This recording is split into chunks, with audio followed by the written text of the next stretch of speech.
I wasn't able to directly open the YouTube video you linked, but I can absolutely write a complete, engaging, emotional story based on the title and your instructions, crafted to fit a 15-minute YouTube narrative with deep character development, clear challenges, and an inspiring message.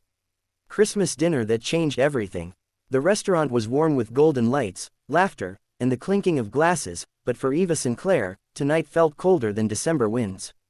As the CEO of a successful tech firm, Eva was used to solving problems, product roadblocks, investor doubts, late nights waiting for quarterly reports, but this felt impossible. She looked down at her daughter, Mia, sitting beside her. Mia was 8, bright, curious, with eyes that sparkled like a Christmas ornament, and she was deaf. Ever since she'd learned she couldn't hear the world around her, Eva's heart had carried a persistent ache, a guilt that she couldn't protect Mia from small heartbreaks like missed laughter, forgotten greetings, awkward pauses, and nights where dinner conversations simply passed her by. But tonight was different. Tonight was a Christmas dinner at the company gala, the first time Eva had insisted Mia accompany her among adults, strangers, and the murmur of holiday cheer that would drown out most words. They arrived early, Eva in her tailored coat, Mia in her favorite red sweater with candy cane buttons. They greeted coworkers and exchanged polite hellos. But every conversation pulled Eva back to one thought: how many moments tonight would Mia silently watch, wishing she could join in? Across the room, a family settled at a long table, a man with a gentle face, nervously tugging at his tie, and beside him, a little boy doodling on a napkin. The man caught Eva's eye and offered a quiet smile. That smile shifted something in her chest, a welcome, an invitation she didn't expect. As the starter plates arrived, Eva fumbled through small talk. Mia tried to engage, her hands fluttering in signed questions and comments that always came too late or went unnoticed. At one point, an executive leaned over to whisper something to Eva, and Mia's shoulders fell slightly, a small thing, but to Eva it felt crushing. Just when the holiday spirit seemed far from reach, the man from the other table stood and approached with a calm confidence. He bent down, smiled at Mia, and, to Eva's astonishment, signed, slowly and clearly, "Hi, I'm Tom." Mia's eyes widened. The words she had learned at school, gestures and expressions she practiced with devotion, were suddenly being answered. Her hands moved, quickly and genuinely. "I'm Mia." Eva felt her breath catch.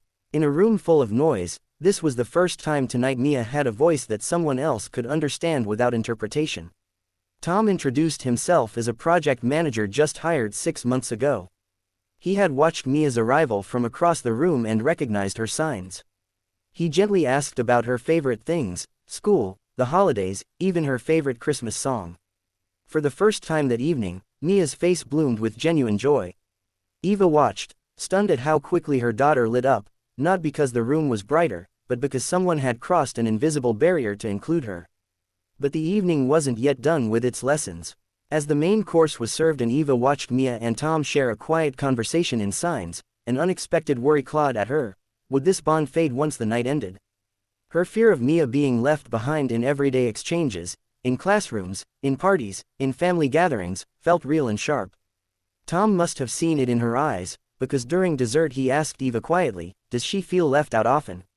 Eva hesitated. Then, with a truth she had tucked away like a fragile ornament in a closet, she confessed, "Everywhere we go, she watches, but she rarely participates."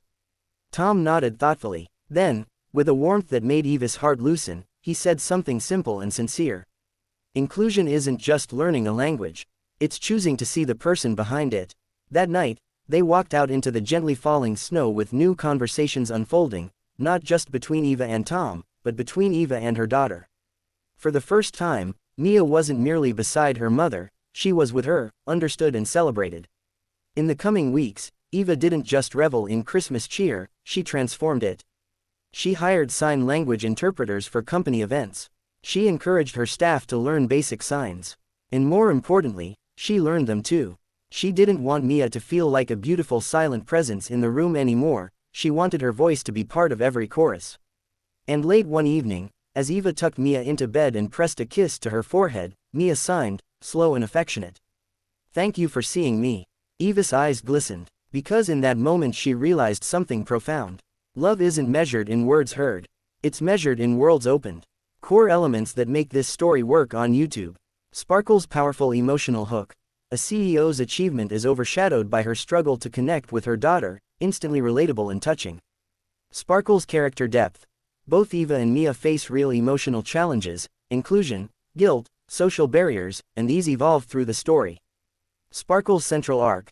From silent observation to meaningful engagement, the story builds toward growth and transformation. Sparkle's resolution. A hopeful ending that doesn't just feel good but inspires action, learning sign language and advocating inclusion. If you want, I can also turn this into a narrated script with camera cues, music suggestions, or emotional beats optimized for engagement and retention on YouTube. Just let me know.